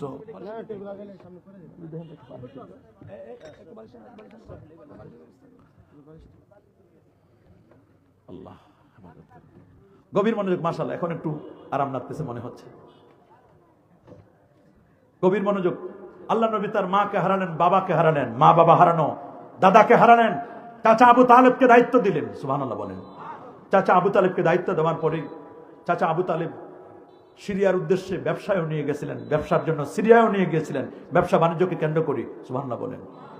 সেই চাচা আবু তালেবকে যখন হারালেন, নবীজি ভারাক্রান্ত হৃদয় চাচাকে হারাইয়া এবং খাদিজাতুল কুবরা রাদিয়াল্লাহু তাআলা আনহাকে হারালেন। হারানোর পরে মক্কাবাসীদের অত্যাচার নির্যাতন নিপীড়নে নবীজি অতিষ্ঠ। 3টা বছর শিয়াবে আবি তালেবে আল্লাহ নবীর উপর জুলুম নির্যাতন করা হলো। নবীজির খানাপিনা বন্ধ করে দিল, পানি পর্যন্ত বন্ধ করে দিয়েছে। নবীর ব্যাপারে আইন করেছে আবু জেহেল, উতবা, সাইবা। নবীজির নাগরিকত্ব তারা ক্যান্সেল করে দিবে। খানায় কাবায় আইন করে, আইন লিখিত সবার স্বাক্ষর করে আইনের কাগজগুলো তারা, এগুলো আইনের কাগজগুলো তারা আল্লাহর ঘর খানায় কাবার ভিতরে তারা রেখে দিয়েছে। খানায় কাবার ভিতরে রেখে দিয়েছে, মুহাম্মদ সাল্লাল্লাহু আলাইহি ওয়াসাল্লামের নাগরিকত্ব ক্যান্সেল করে দিয়েছে। নাউজুবিল্লাহ বলেন। আরো যেমন নাউজুবিল্লাহ। 3টা বছর পর নবী যখন নবীর উপর যখন জুলুম নির্যাতন করা হলো, 3 বছর পর আল্লাহর হাবিব শিয়াবে আবি তালেব থেকে বের হলেন। বের হওয়ার পরে এটা বের হয়েছেন এমনি না, বলেন তোমরা যে আইন করেছো তোমাদের আইন একটাও ঠিক নাই। ঠিকই তারা কাবা শরীফ থেকে আইনের কাগজগুলো খুলে দেখেন, উই পোকা তাদের আইনের কাগজ সব খেয়ে ফেলেছে। নবী যে নাগরিকত্ব ক্যান্সেল করবে এগুলো সব উই পোকা খেয়ে ফেলেছে, কোনো কিচ্ছু নাই। আল্লাহু আকবার বলেন। নবীজি শিয়াবে আবি তালেব থেকে বের হলেন, নবীর উপর নির্যাতন চলতে লাগলো। এক পর্যায়ে আল্লাহ নবী সিদ্ধান্ত নিলেন, তাহলে আমি একটু তায়েফে যাই। 19 দিনের প্যাকেজ নিয়ে যায়েদ রাদিয়াল্লাহু তাআলা নুকে সঙ্গে করে উনি চলে গেলেন তায়েফে। তায়েফ হলো মক্কা শরীফ থেকে 103 কিলোমিটার দূরে। সুবহানাল্লাহ বলেন। 103 কিলোমিটার দূরে যখন তায়েফে গেলেন আল্লাহর নবী, তায়েফে যাওয়ার পরে তায়েফবাসীরা মনে করেছিল যে নবীকে সাদর সম্বর্ধনা দিবে, নবীকে রেসপেক্ট করবে, নবীকে সম্মান করবে, কিন্তু সম্পূর্ণ হলো হিতে বিপরীত। আল্লাহর নবীর উপর অত্যাচারের মাত্রা তায়েফবাসী আরো বাড়ায় দিল, যুবকদেরকে লেলিয়ে দিল, আল্লাহ নবীর উপর পাথর মারতে লাগলো, নবীকে পাগল জাদুকর বলে বলে নবীকে এমন ভাবে নবীর উপর অত্যাচার করতে লাগলো। এক পর্যায়ে নবীকে মাথায় আঘাত করলো, পায়ে আঘাত করলো, নবীজি রক্তে রক্তাক্ত হয়ে গেলেন, জুতো মোবারক পর্যন্ত আল্লাহ নবী রক্তে রঞ্জিত হয়ে গেল। আল্লাহ নবী এক পর্যায়ে আদ্দাস নামক একজন ব্যক্তি ছিল, উনি নবীকে একটা আঙ্গুরের বাগানে নিয়ে গেলেন। নবীজির রক্ত মাখা জামা কাপড়গুলো ক্লিন করে দিলেন, নবীজির মাথাটা ধুয়ে দিলেন, জুতো মোবারকটা ধুয়ে দিলেন, নবীকে টসটসে পাকা আঙ্গুর দিলেন, খেজুর দিলেন, আল্লাহ নবীকে বাসি পানি দিলেন, ঠান্ডা পানি। নবীজি পানি খেলেন, একটু স্বস্তি হওয়ার পরে বলেন, আপনাকে আমি একটা এক্সিটের রাস্তা, বের হওয়ার রাস্তা আমি আপনার জন্য একটা বের করে দিব। তখন আল্লাহ নবীকে এক্সিটের রাস্তা বের করে দিলেন, এই রাস্তায় আপনি চলে যাবেন মক্কা শরীফে। আল্লাহ নবী ব্যথাতুর হৃদয় নিয়ে চোখের পানি মুছতে মুছতে নবী যখন মক্কা শরীফের দিকে যাচ্ছেন, এদিকে শুনেছেন মক্কায় নবীকে ঢুকতে দিবে না, নবীর নাগরিকত্ব ক্যান্সেল করে দিয়েছে। মুতাইম নামক একজন ব্যক্তি, তিনি বললেন, মোহাম্মদকে কে ঢুকতে দিবে না, আমি প্রতিহত করবো, যদি মোহাম্মদকে কেউ ঢুকতে না দেয় আমি তার জিম্মাদার। আল্লাহু আকবার বলেন। যদিও বেঈমান, তারপর আমার নবীর প্রতি এত সফট তিনি ছিলেন, এত নরম ছিলেন। নবী শেষ পর্যন্ত রাতের বেলা আসলেন, রাতের বেলা এসে একটা বিছানা, হাতিমে কাবা, ওর পাশেই ছিল উম্মে হানির ঘরটা, আবু তালেবের কন্যা উম্মে হানি, নবীজির চাচাতো বোন, একটা বিছানা, ঘরের ভিতরে বিছানার মধ্যে এক পাশে জাফর আত-তাইয়ার আলী রাদিয়াল্লাহু তাআলা বড় ভাই শোয়া এক পাশে, আরেক পাশে হযরতে হামজা রাদিয়াল্লাহু তাআলা শোয়া, মাঝখানে শুধু একটা মাত্র ছিট বাকি, একটা জায়গা বাকি। আল্লাহ নবী তখন এই বিছানায় শুয়ে পড়লেন মাঝখানে নবীজি শুয়ে পড়ার পরে জিবরিল আমিন, মিকাইল, ইসরাফিল তারা তো অপেক্ষা করছে। নবীজি কাঁদলেন, বাবার কথা মনে করলেন, মায়ের কথা মনে করলেন, খাদিজাতুল কুবরা রাদিয়াল্লাহু তাআলা আনহার কথা মনে করলেন, চাচা আবু তালেবের কথা মনে করলেন। এক পর্যায়ে এদের কথা মনে করে করে নবীজি যখন চোখের পানি দরদর করে বের হচ্ছে, আল্লাহর হাবিব প্যারা নবী রাসূল করিম সাল্লাল্লাহু আলাইহি ওয়াসাল্লাম তিনি ঘুমাতে পারছেন না। আমার আল্লাহ বলেন, জিবরিল কোথায়? আমার দোস্তের মন খারাপ, আমার দোস্তকে একটু জগৎসমূহ ঘুরায় দেখাও। আমি যে রব্বুল আলামিন, বহুমাত্রিক জগতের রব, কতটুকুন জায়গার জন্য আমি রব, আমার দোস্ত যেন একটু এসে এগুলো দেখে যায়, আমি কতটুকুন জায়গার জন্য রব। তিনি তো রাহমাতুল লিল আলামিন নবী, সুবহানাল্লাহ বলেন। তিনি জগৎসমূহকে দেখবেন। এই জন্য জিবরিলকে বলেন, জিবরিল তুমি যাও জান্নাতে। জান্নাতে 40,000 গাড়ি থেকে একটা গাড়ি পছন্দ করলেন, গাড়িটার নাম ছিল বোরাক, সুবহানাল্লাহ বলেন আরো জোরে। বারকুন মানে বিদ্যুৎ, এর সুপারলেটিভ ডিগ্রি হচ্ছে বোরাক। বিদ্যুতের গতি প্রতি সেকেন্ডে 1,86,000 মাইল, আর বোরাকের গতি ছিল বিদ্যুতের গতির চেয়ে কোটি কোটি গুণ গতি সম্পন্ন। এই বোরাকটা দেখতে ফাউকাল হেমার, গাধার চেয়ে বড়, দোনাল বাগলে খচ্চরের চেয়ে ছোট, দেখতে মানুষের মতো, কপালে লেখা লা ইলাহা ইল্লাল্লাহ মুহাম্মাদুর রাসূলুল্লাহ সাল্লাল্লাহু আলাইহি সাল্লাম, এটা কপালের মধ্যে লেখা ছিল। এটা দেখলেন, এটাকে বাছাই করে আনলেন, আনার পরে জিবরিল, মিকাইল এবং ইসরাফিল তিনজন মিলে নবীজির কাছে আসলেন। দরজা ধাক্কা দিয়ে যদি নবীজি প্রবেশ করেন তাহলে বাকি দুইজনের ঘুম ভাঙিয়ে যাবে, এই জন্য ঘরের দরজা দিয়ে ঢুকেন নাই, ঘরের ছাদটা ফাঁক করে, সুবহানাল্লাহ বলে, ঘরের ছাদ ফাঁক করে, ঘরের ছাদটাকে ফাঁক করে দিয়ে জিবরিল, মিকাইল এবং ইসরাফিল তিনজন আসলেন। জিবরাইল মাথার দিকে, ইসরাফিল পায়ের দিকে, মিকাইল ইসলাম তিনি মাঝখানে, সুবহানাল্লাহ বলে। তিনজন মিলে পরামর্শ করতেছে, আল্লাহ কাকে নিতে বলছেন? বলে ওই যে যার কাছে আমরা দাঁড়িয়েছি ওনাকে নিতে বলছেন। আরো দুইজন বলে ওনাকে একটু সেপারেট করে নাও, আলাদা করে নাও, ওই দুজনের ঘুমের জন্য ডিস্টার্ব না হয়, সুবহানাল্লাহ, ডিস্টার্ব যেন না হয়। তখন আল্লাহ নবীকে একটু আলাদা করি, বলছে ওনাকে জাগাতে হবে, উনি তো দেখছি ঘুমাচ্ছেন, ওনাকে জাগাতে হবে। কে জাগাবে? ইসরাফিল বলল, মিকাইল আপনি জাগান। মিকাইল ইসলাম বললেন যে না আমি না, জিবরিল আমিন জাগাবে। বলে কেন? বলে জিবরিল তো তিনি ওয়ালা হুসিবতু মিআতি জানা, যার 600 নূরের পাখা, এবং যিনি 24,000 বার আমার নবীর দরবারে অফিস করেছিলেন, ওনার তো আগে থেকে পরিচিত, সুতরাং উনি আসবেন, উনি জাগাবেন, উনি যেহেতু আসছেন উনি জাগাবেন। তো আল্লাহ নবীকে জিবরিল আমিন নিজে জাগালেন। নবী ছিলেন আধা ঘুম আধা জাগ্রত। নবী জেগে গেলেন, জেগে বলছেন আপনারা তিনজন মিলে যা আলোচনা করেছেন আমি সব শুনে ফেলেছি। বলে আপনি কেমনে শোনেন? আপনি না ঘুমন্ত? বলে তানামু আইনাইয়া, আমার চোখ ঘুমায়, ওয়ালা ইয়ানামু কলবি, আমার কলবটা কখনো ঘুমায় না, আমার কলবটা সদা জাগ্রত। আল্লাহু আকবার বলেন। বলে আমার চোখ ঘুমায়, আমার কলবটা ঘুমায় না। বলছে আচ্ছা ঠিক আছে, তাহলে নেন, আপনার জন্য আল্লাহর পক্ষ থেকে নিমন্ত্রণ পত্র দেওয়া হয়েছে, আপনি আল্লাহর আরশের রয়্যাল গেস্ট, আপনি ভিভিআইপি মেহমান, আমরা আপনাকে নেওয়ার জন্য আসি। মেহমান যদি ভিআইপি হয় তাকে রিসিভ করতে যেতে হয়, গাড়িও পাঠাতে হয়। যেটা আমার আল্লাহ করেছেন, তার হাবিবকে নেওয়ার জন্য, তার হাবিবকে নেওয়ার জন্য আল্লাহ তাআলা গাড়ি পাঠিয়ে দিয়েছেন, ভিভিআইপি 3 জন ফেরেশতা পাঠিয়ে দিয়েছেন। নবীজি বলেন আমি রেডি আছি, সুবহানাল্লাহ বলেন, আল্লাহু আকবার বলেন।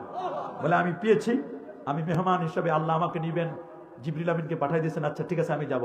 তিনি আদব স্বরূপ উজু করে আসলেন। নবীরা ঘুমাইলে কি কখনো উজু যায়? বলেন, আমরা ঘুমাইলে উজু যায় কিনা? তাই যদি কেউ বলে যে আমরা নবীরা আমাদের মতো, এ কথা বললে কি সত্য বলেছে না মিথ্যা? নবীরা কি আমাদের মতো?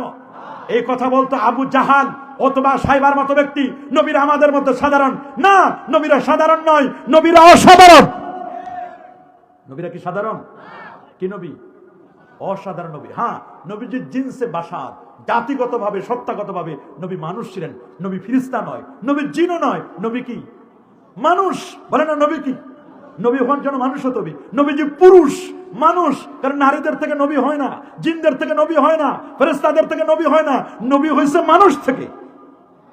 নবী মানুষ ছিলেন, বাশার ছিলেন, তবে আপনার আমার মতো সাধারণ মানুষ নবীজি নয়। নবী যখন কথা বলে ইজা চাকাল্লামা রুইয়াকা নূর, নবী যখন কথা বলে দাঁতের ফাঁক দিয়ে নূর চমকায়। আল্লাহ নবীর সাথে একবার যদি কেউ মুসাফা করে 40 দিন পর্যন্ত হাতের মধ্যে ঘ্রাণ থাকে। নবীজির উজুর পানিগুলো নেওয়ার জন্য সাহাবায়ে কেরাম কারাকারি শুরু করে। আপনার আমার পেশাব খাইলে মানুষ পাগল হয়ে যাবে। রাসূলুল্লাহর পেশাব পান করেছিলেন 2 জন সাহাবিয়া মহিলা, তার মধ্যে একজন উম্মে আইমান নবীজির পেশাব পান করে জীবনের তরে রোগ মুক্তি পেয়েছিলেন। আপনার আমার রক্ত খাওয়া হারাম, হুররিমাত আলাইকুমুদ দাম, কোরআন বলছে রক্ত খাওয়া হারাম। নবীজির রক্ত পান করেছিল 4 সাহাবী। রাসূল বলেন মান শারিবা দামি লা তামাসসুন নারু আবাদা, যে আমার রক্ত পান করবে তাকে জাহান্নামের আগুন কখনো স্পর্শ করবে না। আল্লাহ নবী রেডি হয়ে গেলেন। জিবরিল আমিন বলেন হুজুর আপনি রেডি? বলে হ্যাঁ আমি রেডি। বলে আপনাকে একটা পাখায় আমি নিচ্ছি, আপনাকে কষ্ট দিব না। জিবরিল আমিনের 600 নূরের পাখা, একটা পাখায় নিয়ে আল্লাহর নবীকে নিয়ে আসলেন মাকামে ইব্রাহিম এবং জমজম কূপটা যেখানে খানায় কাবা থেকে মাত্র 17 হাত দূরে। কে বলছেন 19 হাত? এই দূরে 17 থেকে 19 হাতের মধ্যে মাকামে ইব্রাহিম এবং জমজম কূপ। নবীজি বলছেন এই জায়গায় আমাকে শোয়াই দেওয়া হলো। আমাকে কি করা হলো? আমাকে শোয়াই দেওয়া হলো। আমার গায়ের উপর একটা সাদা চাদর দিলেন। জিবরিল আমিন আমাকে বললেন আপনার ওপেন হার্ট সার্জারি হবে, আপনি মহাকাশ ভ্রমণ করবেন অনেক দূর, আরশে আজিম পর্যন্ত অনেক দূর যাবেন, আপনার স্বাস্থ্য পরীক্ষা হবে। নবীজি শুধু এতটুকুন বললেন যে আমার স্বাস্থ্যটা কে চেক আপ করবে, কে পরীক্ষা করবে, কে করবেন ওপেন হার্ট সার্জারি? জিবরিল আমিন বললেন আপনি কোনো টেনশন করবেন না, জান্নাত থেকে আল্লাহ তাআলা স্পেশাল মেডিকেল টিম আল্লাহ পাঠিয়ে দিচ্ছেন। সুবহানাল্লাহ বলেন। হাদিসের মধ্যে আসে উতিত বেতাসসিন, একটা ট্রে আনা হলো, স্বর্ণের সুই সুতা সবকিছু স্বর্ণের, রৌপ্যের, এগুলো সব স্বর্ণ এবং রৌপ্যের।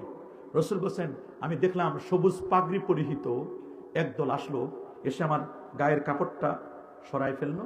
সাক্কা সাদরি ওয়া আখরাজা কালবি, এইখান থেকে নিয়ে নাভি পর্যন্ত পুরো বুকটা আমার চিরে দিল। আমার ওপেন হার্ট সার্জারি হলো, আমার কলবকে বের করা হলো। সুম্মা গুসিলা বিমায়ে জামজাম, কলবটাকে জমজমের পানি দিয়ে ওয়াশ করা হলো, ধৌত করা হলো। সুম্মা উমতুলিয়া বিন-নূরি ওয়াল হিকমাতি ওয়াল ঈমান, এরপরে সিনার ভিতরে নূর দিলেন, হিকমত, জ্ঞান, বিজ্ঞান, সায়েন্স, টেকনোলজি, যা যা দেওয়া দরকার সব ডাউনলোড করে দিলেন। সব ডাউনলোড করে দিয়ে এবার সেটআপ দিলেন।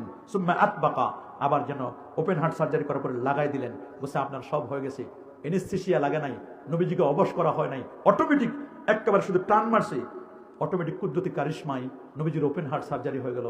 নবীজি কোনো ব্যথা পেলেন না। জিবরিল আমিন বলেন হুজুর আপনার সব ওকে হয়ে গেছে, জান্নাতি গাড়ি বোরাক রেডি, আপনি এখন বোরাক রকেট চালাবেন আপনি। অথচ ইসলামের মানে পৃথিবীর নিয়ম হলো ওপেন হার্ট সার্জারি থেকে বের হয়ে 3 মাস তো বিছানায় শুয়ে থাকার কথা, বলে না? কয় মাস? একটু রেস্ট নেবেন, খাবার দাবারের মধ্যে রেস্ট্রিকশন থাকবে, তিনি খুব ভারী জিনিস তুলবেন না, এগুলো কিচ্ছু না। জিবরিল আমিন বলেন হুজুর আপনি জান্নাতি গাড়ি আল্লাহ আপনার জন্য পাঠিয়ে দিয়েছেন, বোরাকে আপনি উঠবেন। এই বোরাকটার পিকআপ কোথায়, ব্রেক কোথায়, লাগাম কোথায়, আমি কিচ্ছু জানি না, এটি একমাত্র জানেন আপনি। আমি আপনার পিছনে বসে থাকবো, আমি এগুলো জানি না, আপনি চালাই নিয়ে যাবেন। নবীজি বলছেন রাকিবতু বিল বারাক, আমি বোরাকে আরোহণ করলাম। সুবহানাল্লাহ বলেন। আমি কোনো ব্যথা পেলাম না, আমি ওই অবস্থায় বোরাকে আরোহণ করলাম। জিবরিল আমিন পিছনে ছাত্র হিসেবে বসলেন, নবীজি পিছনে বসে গেলেন। জিবরিল আমিন বলছেন আমি পিছনে, নবীজির সামনে। নবীজিকে বলা হলো ইয়া রাসূলুল্লাহ, ইয়া হাবিবাল্লাহ, এই গাড়িটা 4টা জায়গায় স্টপেজ দিবে। কয় জায়গায়? এটা গেট লক সার্ভিস নয়, এটা 4 জায়গায় স্টপেজ দিবে। কয় জায়গায়? 4টা জায়গায় স্টপেজ দিবে। বলে কোন কোন জায়গায়? বলে প্রথম স্টপেজটা হবে মক্কা শরীফ থেকে নিয়ে, মক্কা থেকে তো স্টার্টিং পয়েন্ট হলো মক্কা, ডেস্টিনেশন হলো আল্লাহ পাকের আরশ। আল্লাহু আকবার বলেন।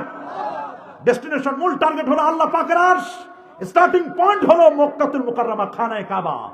যে খানায়ে কাবা 1 রাকাত নামাজ পড়লে 1 লক্ষ রাকাতের সওয়াব। যে কাবার ভিত্তি দিয়েছিল ফেরেশতারা, মানুষের মধ্যে ভিত্তি দিয়েছিলেন আদম সফিউল্লাহ, যার 45 বছর পর আরেকটা ভিত্তি দিয়েছিল, এটাও মুসলমানদের কিবলা, তার নাম বাইতুল মুকাদ্দাস। খানায়ে কাবা বাইতুল্লাহ থেকে প্রথম স্টপেজ দিল ইয়াসরিব, প্রায় 550 কিলোমিটার। সুবহানাল্লাহ বলেন। কত? চোখের পলকে চলে আসলো 500 550 কিলোমিটার দূরে। ইয়াসরিবে, বলে এখানে নামেন, 2 রাকাত নামাজ পড়েন। বলে এটা কোন জায়গা? সুবহানাল্লাহ বলেন। আমি যেখানে 2 রাকাত নামাজ পড়লাম কোন জায়গা? বলে এটার নাম ইয়াসরিব। আপনি এখানে কিছুদিন পরে হিজরত করবেন, আপনার জীবনের শেষ নিঃশ্বাস এখানে আপনার ইন্তেকাল হবে। আপনি আসার পরে এটার নাম আর ইয়াসরিব থাকবে না, এটার নাম হবে আল মদিনা আল মুনাওয়ারা। সুবহানাল্লাহ বলেন। কি বলেন, মদিনা যাইতে মন চায় না? চাই। কার কার চাই দেখি? মাশাআল্লাহ মাশাআল্লাহ, আমরা সবাই মদিনা শরীফ যাইতে মন চাই কি চায় না? যদি মদিনা শরীফের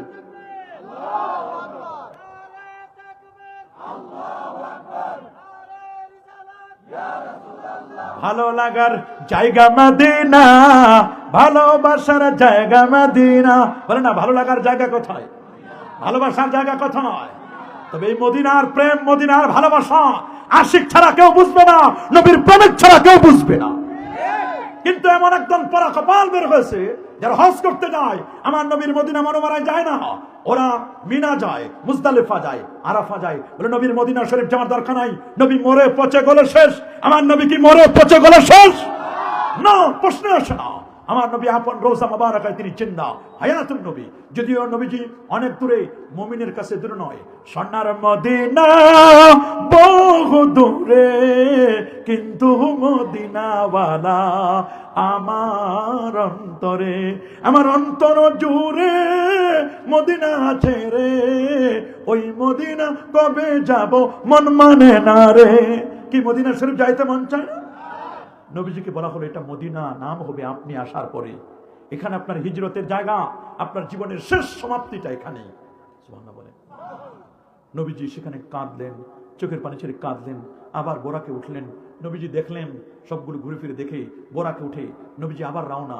যেতে যেতে যেতে যেতে যেতে যেতে যেতে থেমে গেল বোরাক। বলে নামেন, এখানে 2 রাকাত নামাজ পড়েন। বলে এটা কোন জায়গা? বলে এই জায়গাটা। বলে পড়ছেন নামাজ? বলে হ্যাঁ পড়লাম। বলে কোন জায়গা? জিবরিল আমিন বলেছেন বাইতুল লাহম ফিহি উলিদা ঈসা, এটা বেথলেহেম, এটা ঈসা নবীর জন্মের জায়গা। সুবহানাল্লাহ বলেন। আজ থেকে 2025 বছর 16 দিন আগে ওই বেথলেহেমে ঈসা নবীর জন্ম নিয়েছিলেন। আমি যদি আপনাদেরকে জিজ্ঞেস করি ঈসা নবীর জন্মের জায়গা যদি বরকতময় হয়, আমার নবীর জন্মের জায়গা বরকতময় হবে না? হাত তুলে দেখান না, বরকতময় হবে না? আমার নবীর জন্মের জায়গা বরকতময় হবে না? একদল বের হয়েছে নবীর মিলাদুন নবীর কথা শুনতে চায় না। নবীর মিলাদ কিয়ামের কথা বললে ওদের চোখ উল্টায় দেয়, ওদের কলিজা ছিঁড়ে যায়।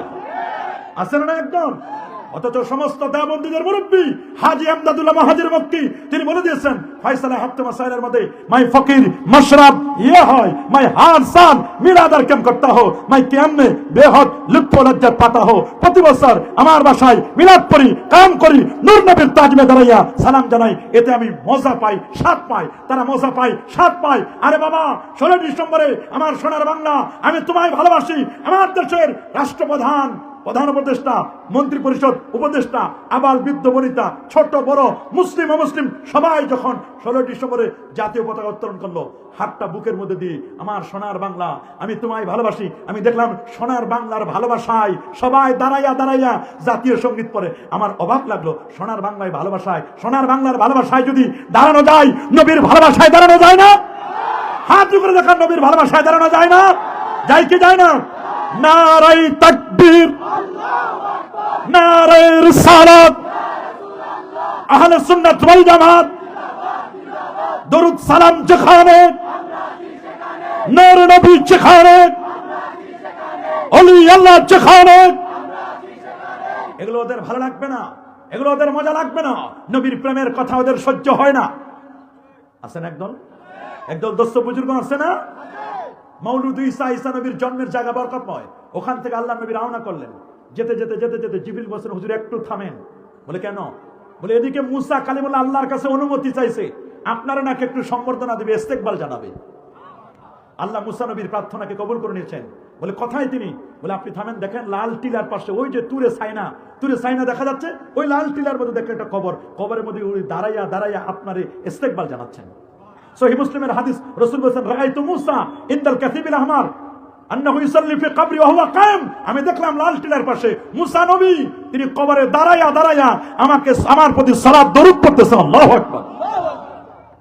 মুসা নবী যদি দাঁড়াইয়া নবীর প্রতি দরুদ পড়তে পারে, কেউ কেউ সালাতের অর্থ বলছেন নামাজ, আরে নবীর সম্বর্ধনা দেবে, উনি নামাজে দাঁড়ায় যাবে, এটা হয় না, এটা তো যুক্তিতে আসে না। বরং নবীকে দাঁড়াইয়া তিনি সম্বর্ধনা দিয়েছিলেন। সুবহানাল্লাহ বলেন, আল্লাহু আকবার বলেন। সেখান থেকে সামনে গেলেন, যেতে যেতে যেতে যেতে যেতে যেতে যেতে যেতে যেতে যে বলছে নামেন, এটা এখন আসল জায়গা, এটা আপনার দুনিয়ার সফর এখানে শেষ হবে, মানে জমিনের সফর শেষ। বলে এটা কোন জায়গা? বলে এইটা তো মুসলমানদের প্রথম কিবলা, এটা বাইতুল মুকাদ্দাস। আল্লাহু আকবার বলেন। এটা মুসলমানদের কিবলা বাইতুল মুকাদ্দাস। খানা কাবার 40 বছর পর এটার ভিত্তি দেওয়া হয়েছে। বোরাকটা বেঁধে দিবেন, গাড়ি পার্কিং করবেন। গাড়ি পার্কিং করার পরে এরপরে জিবরিল আমিন বলেন, দেখেন এগুলো কারা? বলে এগুলো তো নবীদের রূহগুলো দেখা যাচ্ছে। 1 লক্ষের উপর নবী রাসূলুল্লাহ সবাই বাইতুল মুকাদ্দাসে জমায়েত হলো। সুবহানাল্লাহ বলেন। জিবরিল আমিন আমার নবীকে নিয়ে ইমামতির জায়গায় দাঁড় করায় দিবেন। সবাই নবীরা শুধু তাকায় আছেন। আজকের লক্ষাধিক নবী এবং রাসূলদের মধ্যে কে হবেন ইমাম? কেউ বলছেন আদম নবীর কথা, কেউ বলছেন মুসা নবীর কথা, কেউ বলেন ইব্রাহিম নবীর কথা। আমার আল্লাহ ইমাম রেডি করে রেখেছেন। ইমাম আসতেছে মুহাম্মদ রাসূলুল্লাহ সাল্লাল্লাহু আলাইহি ওয়াসাল্লাম। জিবরিল আমিন আমার নবীকে নিয়ে ইমামতির জায়গা দাঁড় করে দিলেন, হুজুর এখানে দাঁড়ান। জিবরিল আমিন দাঁড়ায় গেলেন, 2 রাকাত নামাজ পড়লেন। নামাজের সালাম ফেরানোর পরে নবীকে সম্বর্ধনা দিবেন। আদম আলাইহিস সালাম সভাপতি, ইব্রাহিম আলাইহিস সালাম উপস্থাপক, অনুষ্ঠানটা উপস্থাপনা করছেন। আর চিফ গেস্ট হচ্ছেন আমার নবীজি। সুবহানাল্লাহ বলেন। সভাপতির অনুমতি ক্রমে আল্লাহ নবী তাদের সামনে, লক্ষাধিক নবী এবং রাসূলদের সামনে একটা বক্তব্য দিলেন। এত জামে মানে এত সুন্দর বক্তব্য দিলেন, সমস্ত নবীরা হতভম্ব হয়ে গেল। এত সুন্দর বাণী, নবীর সাথে মুসাফা হলো, কুশল বিনিময় হলো। অনেকে চান্সও পায় না নবীর সাথে দেখা করার। সুবহানাল্লাহ বলেন, আল্লাহু আকবার বলেন।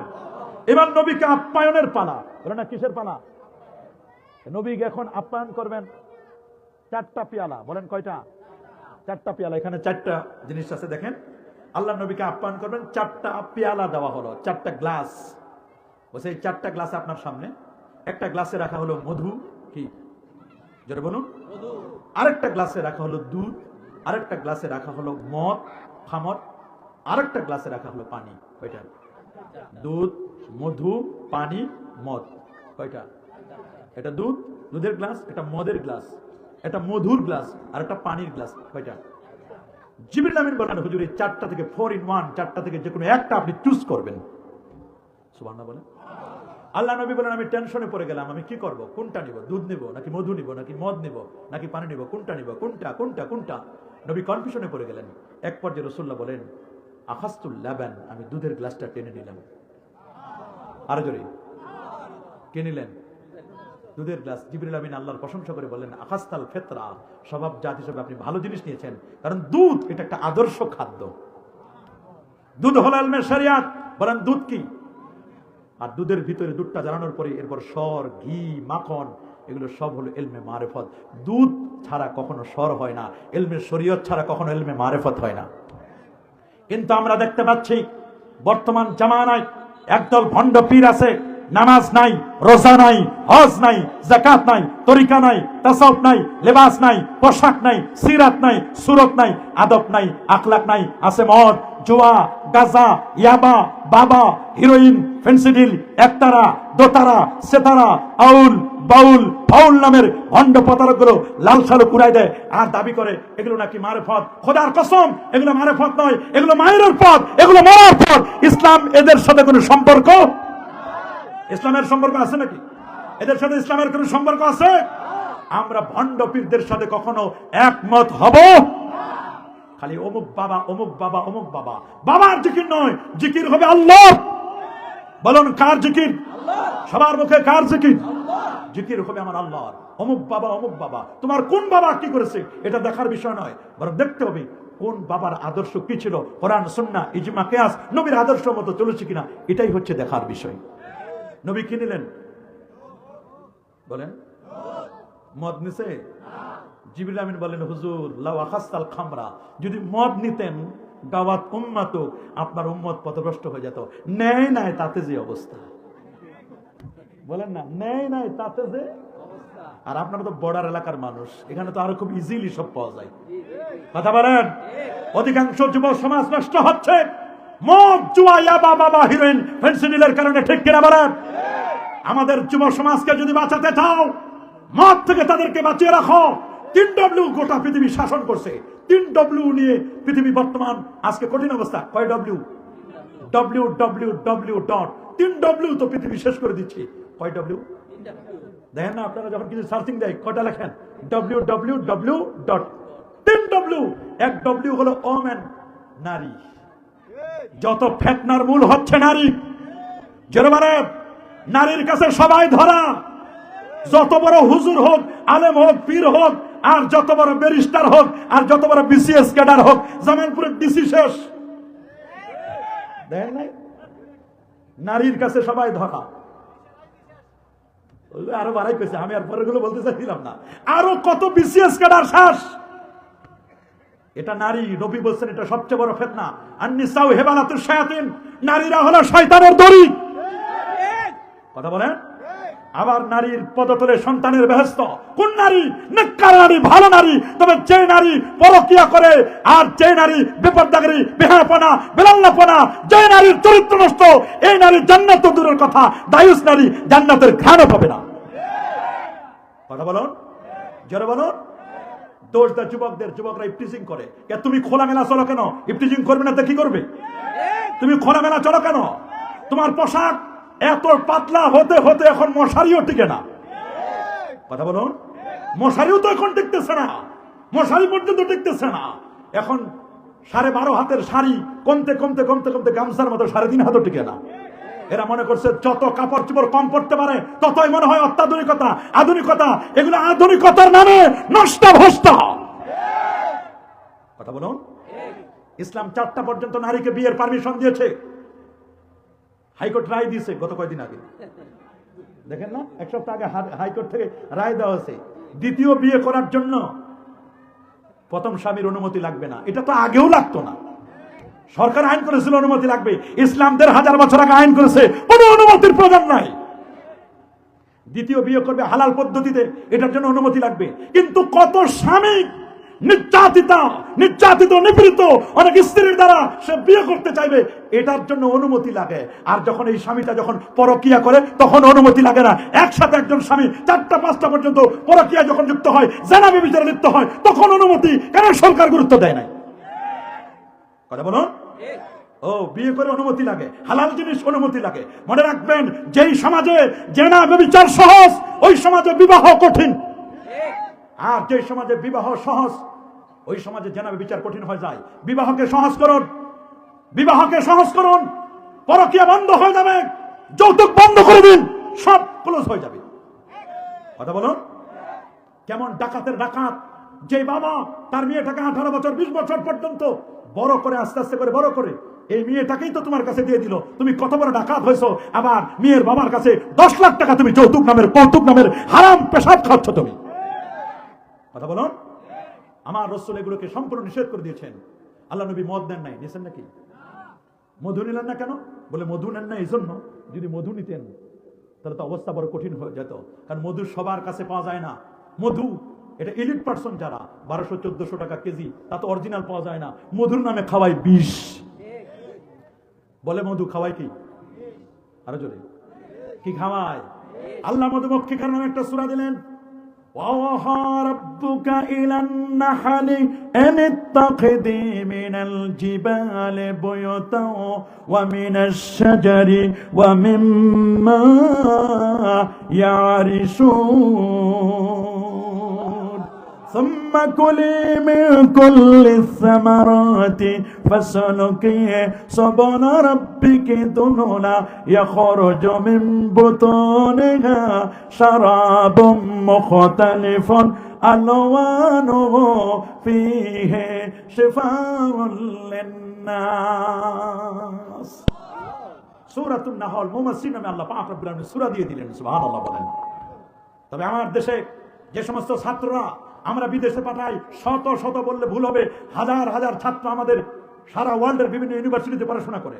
মিশর আল আজহারে, উম্মুল কোরআন ইউনিভার্সিটিতে, কিং ফাহাদ, কিং আব্দুল আজিজে, সারা ওয়ার্ল্ডে, তাবুক ইউনিভার্সিটি সহ সারা ওয়ার্ল্ডের বিভিন্ন ইউনিভার্সিটিতে আমাদের ছাত্ররা পড়াশোনা করে। ওরা যখন যায় আমাদের থেকে দোয়া নিয়ে যায়, মা বাবার দোয়া নেয়, এলাকাবাসীর দোয়া নেয়, আনবে বিদেশ থেকে মধু। কিন্তু অনেকে মধু না আনে, বিষ সাপ্লাই দেয়। কথা বলেন। ওরা বিদেশ থেকে এসে বলে তারাবির নামাজ 20 রাকাত নাই, 8 রাকাত পড়লে যথেষ্ট। শবে মেরাজের কোনো অস্তিত্ব নাই, নাউজুবিল্লাহ বলেন। শবে বরাত লাগবে না, দোয়া মুনাজাত লাগে না, কাবলাল জুমা বাদাল জুমা লাগে না। কথা বলেন, নবীর প্রতি দরুদ সালামকে উঠাই দিতে চাই, টুপি লাগে না, দাড়ি লাগে না, এই ধরনের বিষ আমাদেরকে সাপ্লাই দেয়, আমরা কি তাদের বিষ নেব? বলেন নেব? কখনো আমরা তাদের বিষগুলো নিব না। আল্লাহ নবী পানি নেয় নাই। পানির এক নাম যেমন জীবন, পানির অপর নাম কিন্তু মরণও আছে। পানি নিছেন? নিছেন কি?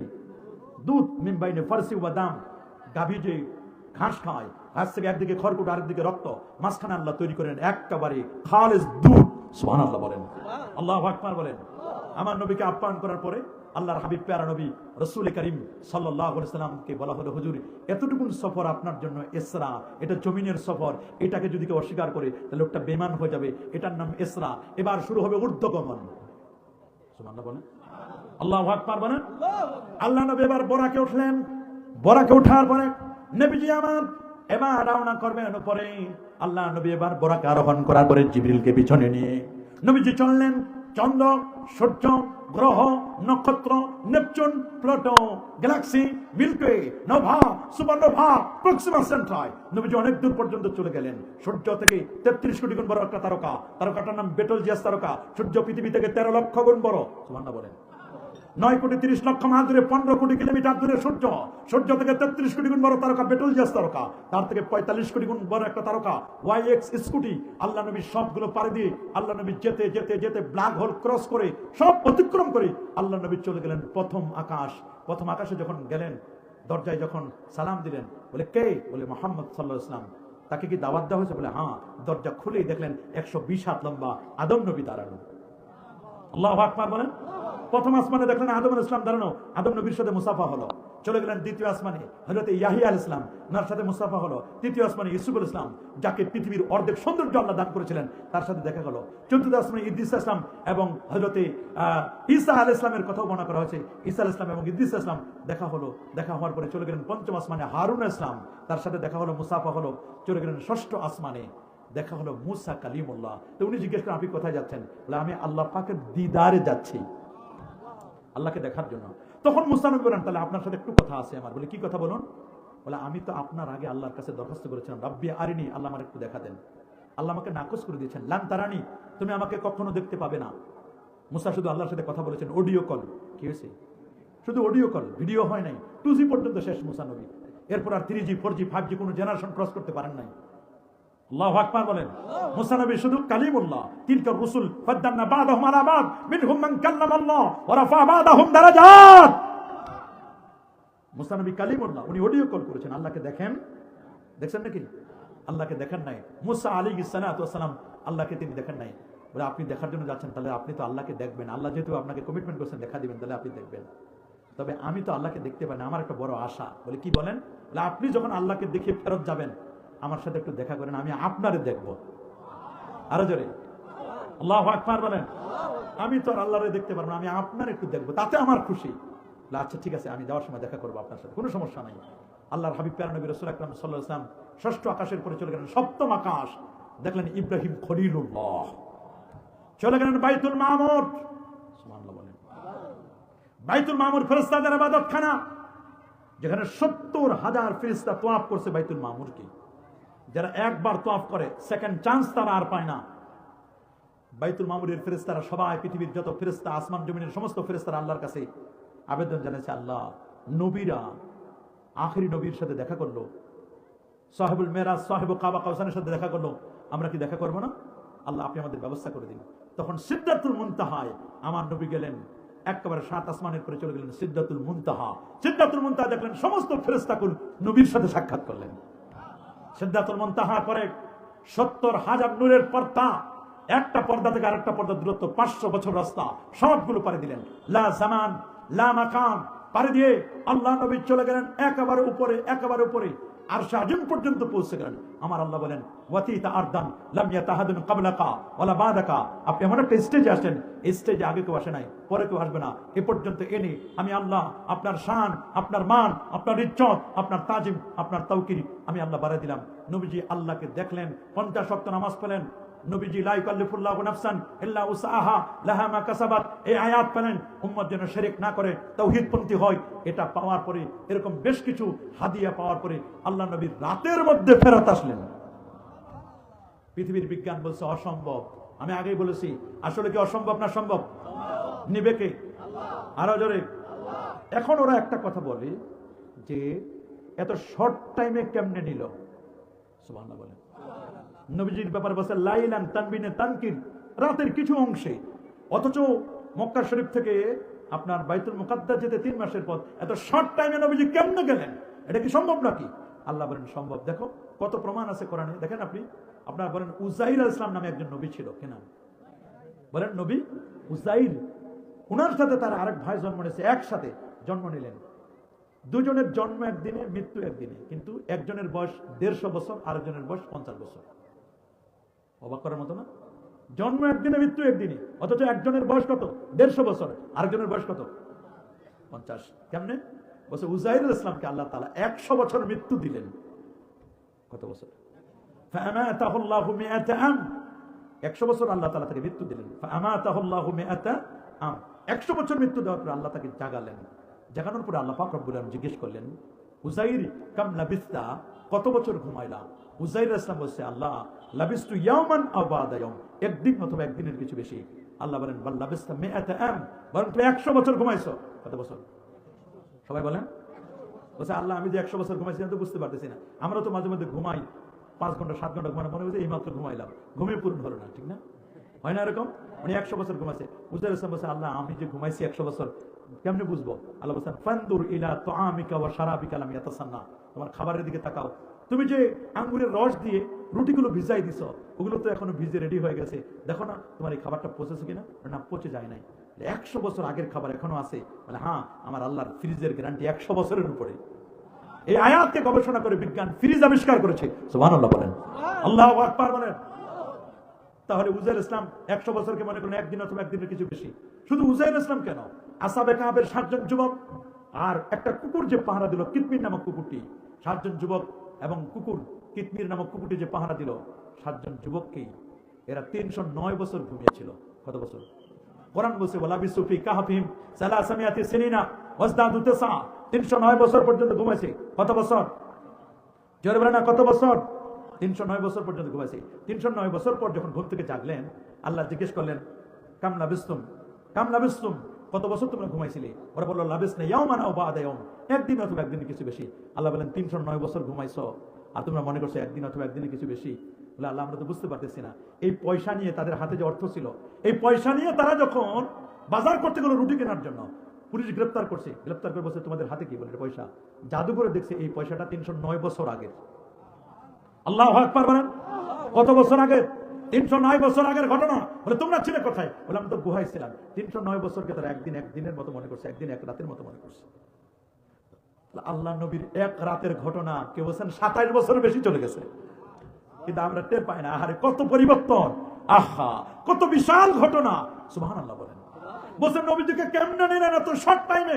আরে বাবা, একজন আল্লাহর ওলি, তার নাম আসিফ ইবনে বরখিয়া। যিনি আসিফ ইবনে বরখিয়া, এই লোকটি ছিলেন সুলাইমান নবীর মন্ত্রী পরিষদের একজন সদস্য। সুবহানাল্লাহ বলেন। একজন আল্লাহর ওলি ছিলেন, মন্ত্রী পরিষদের সদস্য, সুলাইমান নবীর মন্ত্রী পরিষদের সদস্য। সুলাইমান নবী 1 লাইনের একটা চিঠি লিখেছিলেন। কয় লাইনের? জোরে বলেন, আরো জোরে বলেন। 1 লাইনের একটা চিঠি লিখেছিলেন রানী বিলকিসের কাছে। ইন্নাহু মিন সুলাইমান ওয়া ইন্নাহু বিসমিল্লাহির রহমানির রহিম আল্লাহ তাআলা আলাইয়া ওয়া আতুনি মুসলিমিন। 1 লাইনের চিঠির জবাব রানী বিলকিস যখন দিতে আসলো, 40 জন সদস্য নিয়ে রানী বিলকিস যখন সুলাইমান নবীর সাথে সাক্ষাৎ করতে আসলেন, সুলাইমান নবীর সাথে সাক্ষাতে দেখা হয়ে যাবে মাত্র 4 থেকে 5 মিনিট বাকি। কত? ওই সময় এক মুরব্বী বলছেন, সুলাইমান নবী আপনি যে রানী বিলকিসকে দাওয়াত করেছেন, ওনার জন্য কোনো ঘর বাড়ি রেডি করছেন? উনি কোথায় এসে বসবে? ওনার জন্য কি আয়োজন করেছেন? কোথায় কি করেছেন? বলে না, কিছুই না। বলে তাহলে আয়োজন করার দরকার নাই, ওনার তো একটা সিংহাসন আছে, 300 জানালা বিশিষ্ট, 27 তলা ভবন, কোরআনে নাম দিচ্ছে এটার নাম আরশ, বড় সিংহাসন। বলে তাহলে আপনি ওনার সিংহাসনটা ইয়ামান 1500 কিলোমিটার দূরে, অনেক দূরের সেই সাবা প্রদেশে ওনার সিংহাসনটা নিয়ে আসেন। বলে সময় কত? বলে 5-6 মিনিট সময় আছে। বলে এত দূর থেকে এত বড় একটা সিংহাসন আনা সম্ভব? বলে আপনি আল্লাহর পয়গাম্বর, আপনি বললে সম্ভব,